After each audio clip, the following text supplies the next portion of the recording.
You guys, what's going on? Is the BRICS romance over? Because Russia looks like it's backsliding and wants its old bay, the dollar, back. Let me walk you through what's actually been happening, right? So in 2022, the US froze over $300 billion of Russia's central bank reserves after the invasion of Ukraine. And that included treasuries and other assets, right? Access was completely cut off overnight. And the message became really, really clear.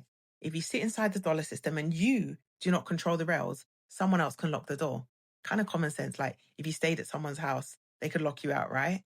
But that showed the world that financial infrastructure can be weaponized. That moment forced every treasury in the world to quietly be like, who actually controls our reserves? After that, we started to hear the term de-dollarization floating around everywhere. BRICS expansion, talk of a new system. And then yesterday, Bloomberg reported that Moscow floated proposals to reconnect with the dollar system. This is a proposal, not a deal. They're not quite getting married yet.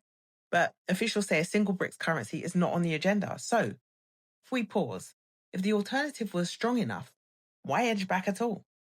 Well, the dollar still makes up about 58% of global reserves, according to the IMF, right?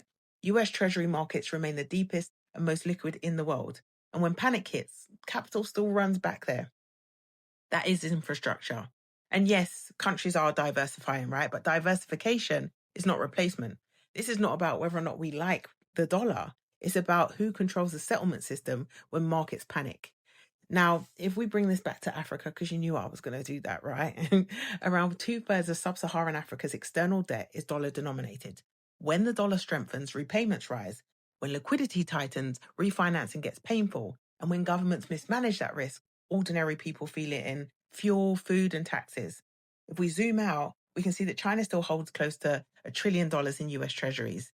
This is mutual dependence. Guys, markets do not move on politics. They move on liquidity and credibility. So here's the verdict. BRICS is not over, but it's not replacing the dollar either. It's negotiating with it. Short term, dollar dominance remains. Long term, the world becomes more hedged. And if fragmentation accelerates, oil markets, banks and governments and households will feel it through higher borrowing costs and more volatile prices.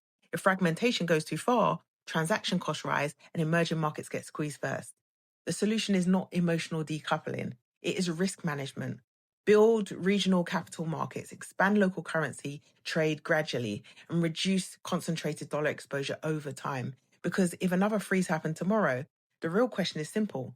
Would your country survive it? Let's talk in the comment section. What are your thoughts? Oh, and if you love my content, don't forget to hit the subscribe button.